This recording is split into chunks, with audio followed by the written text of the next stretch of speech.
Okay, this video is from the book Prevent Dementia, Poor Man's Way to Prevent Dementia, and this chapter is called Traumatic Brain Injury, How to Rehab from Traumatic Brain Injury. We often abbreviate it TBI.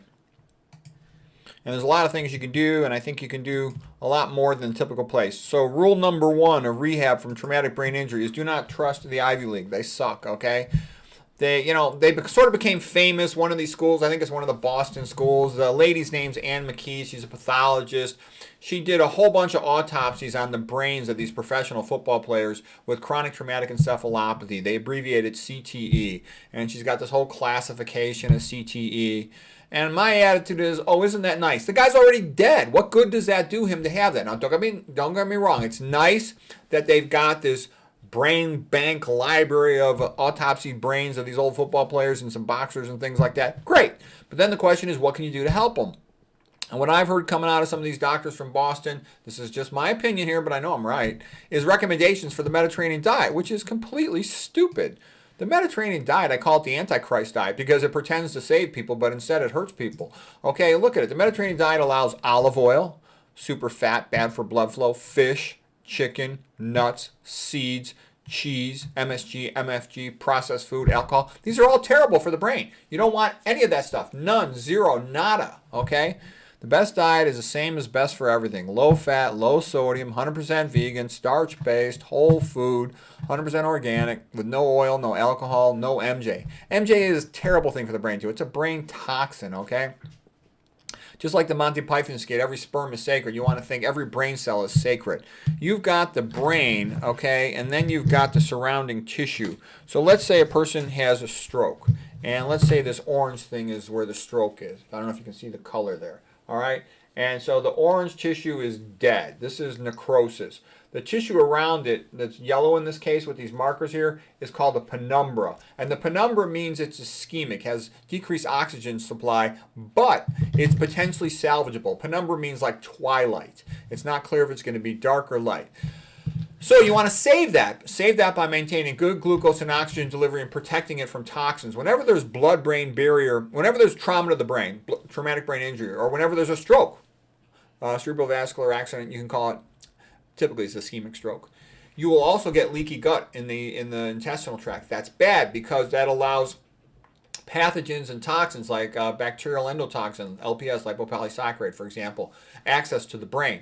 Bad, bad, bad. So neurologists don't know this, and PMR docs don't know this either. They should know it, but they don't, because nutrition, epidemiology, and toxicology are not taught to them. It's not in any of the medical school books or residency books or conventional medical books that I'm aware of, okay? So what I'm saying is these patients should be put on a very careful diet and avoid everything on that list of things that cause leaky gut, because that way you help minimize the amount of toxins that are going to have access to their penumbra, where, especially in the early phase post-trauma, where the blood-brain barrier is open, okay? Normally, you got to keep a closed blood-brain barrier because neurons have to maintain precise ionic gradients around themselves in order to function effectively. Okay, brain fog can be caused by increased permeability of the blood-brain barrier. Okay, if I was a billionaire and I wanted to dedicate my life to helping traumatic brain injury patients, I would buy this giant park and have it for them with a lot of nature and where they could go bird watching. Bird watching is one of the best things a person can do to increase brain function. It's one of the best things a parent could do to help their kids become more intelligent. You know, the famous saying of, Einstein, when somebody asked him, what do you do to make your kids smart? He says, read them fairy tale. They say, well, what else beyond that? He says, read them more fairy tales. And I think there's actually a lot of truth to that. You'll see a lot of cultures where the people are smart, have high IQs, high academic IQs, high verbal IQs. An important part of their childhood is learning the stories, the history of their people, and learning their religious books, okay? That makes a person a lot smarter. And people can learn certain things when they're young. You remember a story, okay? You remember a song. You don't remember the stupid stuff you learned in grade school, memorizing a vocabulary list that, you forget as soon as the test is over. All right, so anyways, what am I talking about here? I had a good experience when I was at Stanford that a friend of mine who wanted to become a professional biologist had a friend of his who was this naturalist, professional scientist naturalist guy, and they invited me to go bird watching him, and I loved it. We would go bird watching all over the place, and I was very into it. I was considering that I wanted to be a biologist. I kind of had a little bit of a chip on my shoulder. My dad was a doctor, and at Stanford it's weird, but scientists, PhD biologists, were higher on the prestige level than were doctors. There was kind of an attitude. If you're a doctor, you're a sellout, you suck, that kind of an attitude. And I kind of had this attitude, well, I want to out-achieve my father, because my father was always like this big authoritative figure kind of looking down on me, do as I say. And it's kind of like, well, someday I'll be a great biologist, better than you just being a regular doctor, okay? I had this attitude that someday I'm going to be great, I'm going to be better than my old man, and he won't be able to boss me around anymore. I don't know, but that sort of burned inside of me. That was one of the main things. That wasn't the main thing. There were other things, but that was one of them that was pushing me, because I was like motivated like this. Like a lot of young people, they're not motivated at all. So anyways, bird watching was great, because when you get out there in nature, first of all, you're in some beautiful setting. It's a safe setting, biophilia. We love nature when we feel safe, and you start talking. You identify the birds by their plumage, by their motion. You start having conversations about them. And these guys that really know birds, they know the bird personality. Like blue jays are the a-holes of the bird world. Okay, they do all kinds of obnoxious, funny things. And there's other birds that have all these characteristic behaviors and tricks. And you start learning about them and talking about them. You're walking around getting exercise. You're getting sunshine. That's what the brain's made to do. Walk down a path in a forest, a jungle, or a prairie and survive. Choose, make a value judgment, choose where it's going, navigate past the obstacles in one's path, remember where you came from. All of these things are good for the brain, and that's what you do. It's actually exactly what the brain is designed for. Okay, let's see here. You have to memorize how to get back where you came from. It's very pleasant, generates good, nice, pleasant social conversation. James Watson, the co-discoverer of the structure of DNA with Crick, that's how he got interested in biology, was going bird watching with his father. And I can tell you, these guys I was with at Stanford were the smartest of the smartest. Okay, the average pre-med at Stanford's got a 99.9 academic abilities, and these guys were way beyond that. Okay, this friend of mine I was going with, man, he was the A+ student in all these classes, and I really enjoyed talking to him and learned a lot from him. Okay, he taught me study skills too. Okay, a couple quotes now from Bessel van der Kolk, his book, The Body Keeps the Score. Okay, about helping a person deal with their stress, because you want to lower their stress, because the cortisol can overactivate the brain cells. It's bad for them, overstimulate them, push them into excitotoxicity, apoptosis, cell death. Okay, so here he goes. For adults and children alike, being in control of ourselves requires becoming familiar with our own inner world and accurately identifying what scares, upsets, or delights us. Yeah, having self-knowledge, knowing, why do I feel this way? Why am I getting kind of, whatever, palpitations, my heart's racing? Because you're stressed about something. Well, why am I stressed? Why do I feel good about this? Why do I like this? Why do I like this person? Why do I like this place? If you learn to analyze these things, you recognize the emotion and the feelings more quickly, and that enables you to be more socially adept, astute when you converse with people. You know why you're liking or not liking whatever's going on. Okay, Bessel van der Kolk continues. Being able to feel safe with other people is probably the single most important aspect of mental health. Safe connections are fundamental to meaningful and satisfying lives. Yeah, so what that's all about, of course, is when you're with a friend, you can say whatever you want. You don't have to follow all these PC nonsense rules. Oh, I can't make a joke or anything, or I can't say anything, or they'll be offended by that. The people who act that way, they pretend that they're like high-minded and kind, but they're really a bunch of jerks, okay? When you're around somebody you like who's a friend, you could say whatever you think, and even if it seems inappropriately, superficially, whatever, there was a reason for you saying whatever you said, and why can't you just talk about whatever comes into your mind? You can be that way with a real friend. So anyways, that's a sign of a real friend, somebody who you feel you could be yourself with instead of having to be phony and play games. Okay, so Bessel van der Kolk continues. Being truly heard and seen by the people around us, feeling that we are in someone else's mind and heart. For our physiology to calm down, heal, and grow, we need to have that visceral feeling of safety. Yeah, that's what you get around people who care about you and who are really your friend, your true friend. Okay? And like I said too, my mom, that's what she was like. She didn't have to work, so she loved having parties at her house. We'd often have big parties, anywhere from, just 10 people to as many as 100. And she would social butterfly all over the place and make sure everybody was having a good time. Anybody that was wallflower, standing against the wall, didn't know anybody, she'd find something for them to do, introduce them to somebody. She made everybody so happy. There were lots of people that would only come to our house once a year, and man, they loved my mother. So it was something to see. That's where I learned about social behavior and stuff, was from my mother. Okay, another van der Kolk thing. My father was, he was a good guy. He was a nice guy, but he was not too social. I think a lot of men are like that. And my whole time of knowing my father and living with him, I never in my entire life, not once, ever saw him make a social phone call. All of his friends, when they came to a party at our house, it was because my mother called his friends. Okay, and I'm almost kind of like that. I could easily go a month not make a single phone call. Sort of like anybody who really wants to talk to me can talk to me. Not that many people really want to talk to me nowadays. Too, people talk through the internet. They'll send you an email, or they'll comment on your video or something. Okay, for treatment of TBI, but I think intrinsically men are much less social than women. There's all this modern BS about women being like men. No, you're not. Men and women are fundamentally different. I mean, a woman is more part of a social thing. A woman's got all these social things. Kids talk to their mother about everything. They talk to their dad about they want help with something in school or in a sport or something like that. But 90+% of stuff, especially when they're young, goes right to their mother, okay? They're almost embarrassed to talk to me about something like, Mom, there's no food in this house, or whatever it is. I think you know what I'm saying, okay? And the mommy, they get the unconditional love, but from the father, they need the reality check, the objective reality check they get from a dad. It's a little bit conditional, okay, and that's good for them. Okay, then you need to sleep. Sleep's housekeeping for the brain. The lymphatic system is active. The brain cleans itself. At night, the brain can go offline. It can't go offline in the daytime because the neurons need precise ionic gradients to have their action potentials and whatnot. But at night they can. The cerebral spinal fluid around the arteries, the perivascular space, the Virchow rubin, it's opened up. More CSF fluid comes down that space along the artery, and then it goes across the parenchyma, and it rinses over the neurons.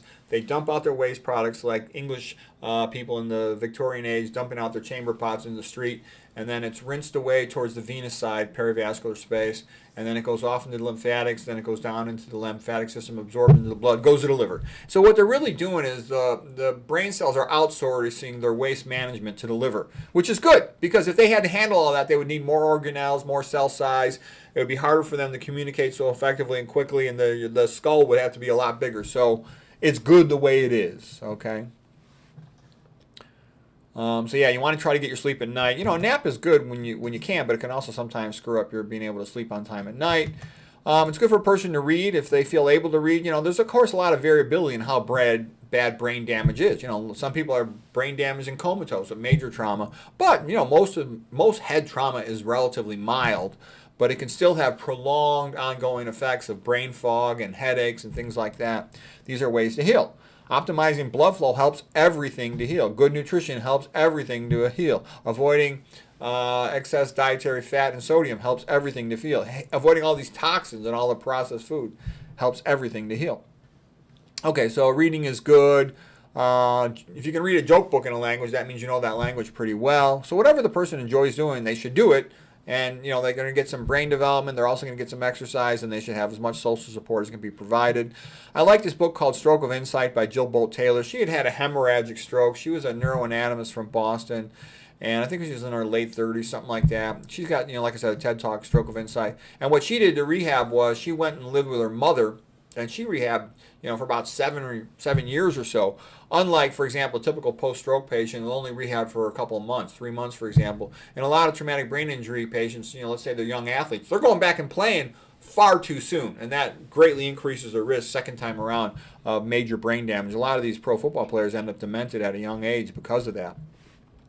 The Norman Doidge book, The Brain That Changed Itself, is quite good. It gives hope, so I think that's the kind of thing people should be reading or talking about. It talks about the concept of neurogenesis, new neurons being formed. There's also synaptogenesis, new synapses on neurons being formed. There's also things that happen in the brain called angiogenesis. Good angiogenesis means to form capillaries around brain areas that are more active to make sure they have adequate blood supply. So you get angiogenesis, neurogenesis, synaptogenesis. You also get mitochondrial biogenesis, meaning you make new mitochondria. You get glycogen supercompensation, laying down more glycogen. This comes from exercise. It also comes from having intellectual conversations, doing intellectual things. So it's great to have a friend who you can have intellectual conversations with. A lot of people don't have hardly any intellectual friends, and it's good to have at least one. So you can have an intellectual conversation. And of course, you can through the internet, through email, through commenting on YouTube videos, etc. Power Foods by Neil Bernard was a good book. He mainly emphasizes saturated fat because it decreases blood supply to the brain. You know, all the fats do, but saturated fat in particular. Let's see, Digestive Tune-Up by John McDougall is a good book about getting your act together with food. Starch Solution is his best book. Okay, philosophy. The goal is incremental improvement. Yeah, you just want to try to get a little bit better each day. Because even if you can only get 1/10 of 1%, you're at least going in a positive direction. You keep on getting that every day, and you keep on doing that for, there's 365 days in a year. That's adding up, okay? And a psychiatry resident friend of mine one time said to me, the bucket fills drop by drop. And that's true. That's exactly the right attitude to have. I have an attitude of gratitude. At least I'm still alive. At least I'm still conscious and aware. I can try to make a little bit of progress every day. And you keep rehabbing for life, okay? And you'll keep on making progress. It might be slow, but at least it's happening, and eventually it'll add up. Do whatever is most intellectually challenging first thing in the morning. That's when you're smartest. Like I said, Jill Bolt Taylor just worked with her mom, which was perfect because she got, total social support. She could sleep as much as she wanted. She did as much as she could each day and kept rehab. She did her rehab for 8 years. She made like almost a full, complete recovery. She goes around the world giving talks now about her stroke recovery. Walking is great. Like I said, you get that neurogenesis going, angiogenesis, synaptogenesis, mitochondrial genesis, mitogenesis, okay? Everything good is happening, okay? That's how you build up your study endurance, for example. Like a medical student starts out and they can only study 3 hours, but by the time the first year's over, they can easily study 8-10 hours a day, building up that intellectual endurance, okay? Walking gets the lymphatic flow going, because the lymphatics, they run parallel to the blood vessels, but they're not connected to the heart, so they get their pump from the muscle action of walking. And you can increase lymphatic flow 10 to 30 fold just by getting a little exercise. So exercise is great as long as you can. I'd be careful about lifting heavy weights. So initially you might get headaches from heavy weightlifting, so I would avoid that until you feel like you're doing really well. Okay, PANS and SANS. So PANS means parasympathetic autonomic nervous system. You want to try to spend as much time as you can in PANS for recovery. Parasympathetic autonomic nervous system. That means relaxed, low stress, low pressure. That's what I like too about bird watching. There's no competition. It's just pleasant and enjoyable. So the person can do that without feeling stressed. Because you don't want to be stressed, because then your cortisol goes up, then your catecholamines go up, then your glutamate transmission across your brain synapses goes up. You don't want that. You want peaceful, easygoing, easier to sleep. And we talked about nature, especially like that park. It can be pleasant having, like if you're lucky enough to have friends and family around, great. Having a dog, getting your sunshine too also helps for healing, activates those nitric oxide precursors from the skin. Let's see. Oh, then I like the path. And so you also figure out what you like. For example, I like good literature and art and all this stuff. And I used to love all this nature stuff. 5 years have passed, 5 summers with the length of 5 long winters. And again, I hear these waters rolling from their mountain springs with a soft inland murmur. Once again do I behold these steep and lofty cliffs. Then on a wild, secluded scene, impressed thoughts of, okay, that's, Thoughts on Tintern Abbey, okay, by William Wordsworth. So anyways, whatever you like and it's intellectually pleasant to you and maybe just a little bit challenging, that's good. Okay, and then here's a nice quote from this book, The Intern by Jess Scott. When someone loves you, the way they talk about you, the way they talk to you is different. You feel safe and comfortable. Yeah, when that's a good friend. You can just be yourself, which lowers your stress level when you can be yourself. You don't have to worry, am I crossing some PC line that this jerk is going to hassle me about? Okay, Proverbs 17:22. A merry heart doeth good like medicine. And it's just like the Ben Franklin quote, or it's Jonathan Swift quote. The best doctors in the world are Dr. Diet, Dr. Quiet, and Dr. Merryman. Okay, so eat the healthy food, get your sleep, and have friends that you can joke around with and enjoy yourself. Comedy is very great for lowering stress, okay? Hobby, whatever self-directed attempts at something you're trying to improve that makes you happy, to have a sense of a purpose, whatever's appropriate for the moment. We talked about pets, having a sense of purpose. People need that in life. If they don't have a sense of purpose, they can be sad, they can be frustrated. They also don't have good energy. When you got a strong sense of purpose, that totally energizes you.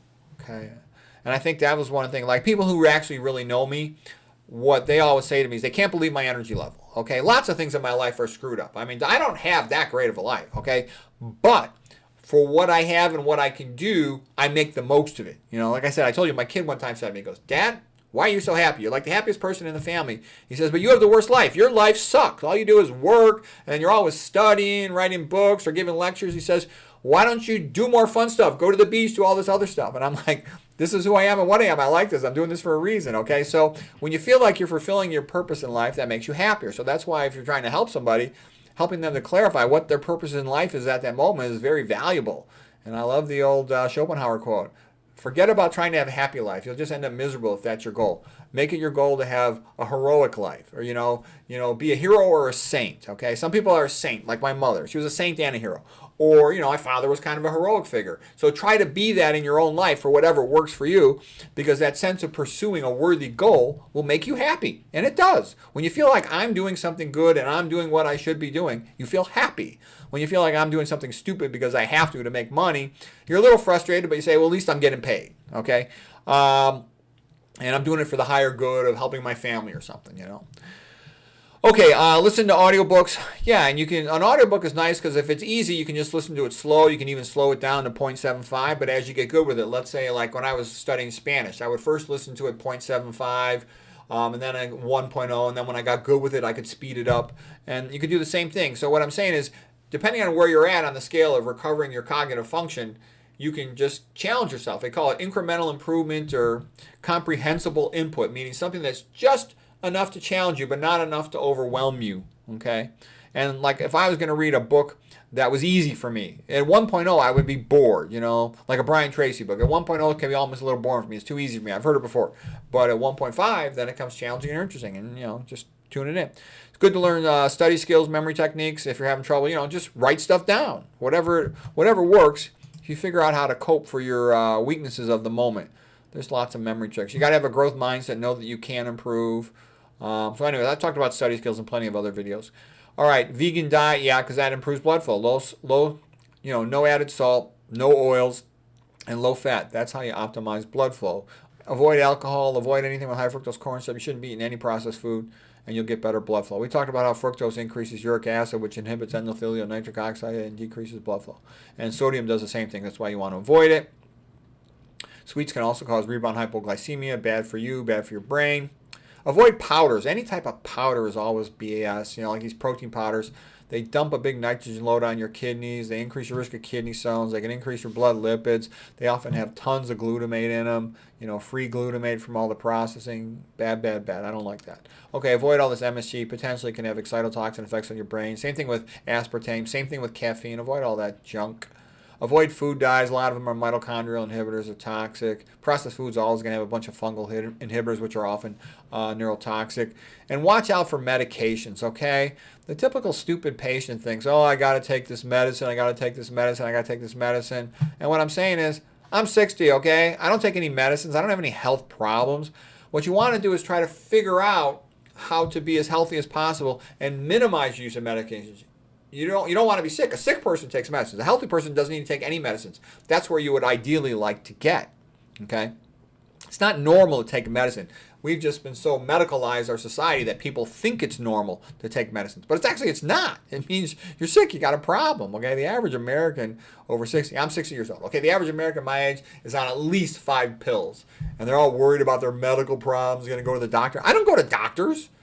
I live healthy, so I don't have to go. What you want to do is avoid the medical system. And the way you avoid the medical system is make yourself healthy. If you can keep yourself healthy, then you can avoid it. That's what you want.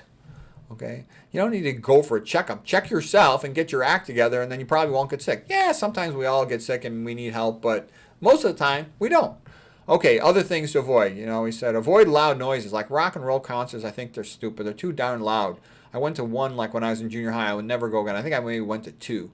Too darn loud. One time my ears kind of rung, and I've talked to an audiologist, and he said he's seen people go deaf after just one rock concert. Okay, what a stupid waste that is.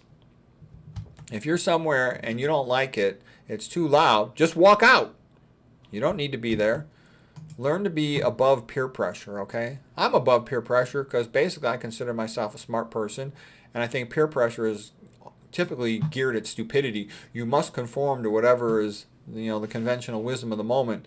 And unless there's a good reason, I would think it through and I would just not go with it. If you're not liking it, your gut feeling says this is bad, then avoid it, Okay, like anything that's loud could lead to deafness. That's why I don't like making smoothies or, these blender shakes, because the thing's so darn loud. That's also why I don't like, lawnmower guys should be putting ear protectors on. A lot of those guys go deaf.